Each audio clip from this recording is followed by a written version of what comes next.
when you're cutting, you want to make sure your work surface is clean, and you don't want to cut right on top of a table or another surface. You want to cut on top of like another piece of cardboard or a cutting mat or cutting board.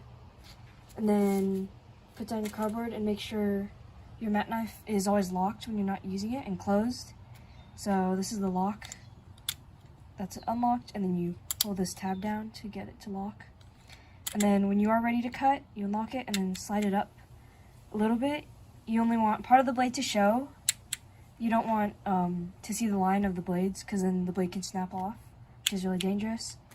And then when you're about to cut, you make sure you lock it. And then you always want to try to use a ruler when you're gonna cut. And then make sure you're not cutting towards yourself and that your hands are not in the way of the blade and where you're gonna cut. And then sometimes it doesn't cut all the way through, so you can go twice. And then always close it when you're not using it.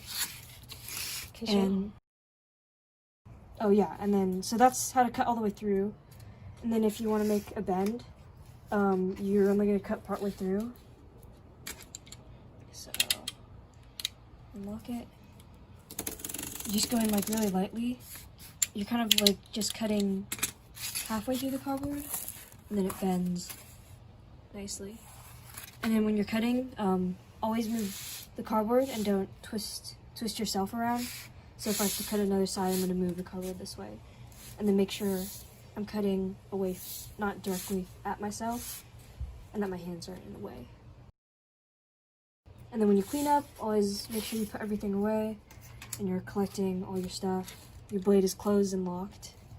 And then take all your parts with you.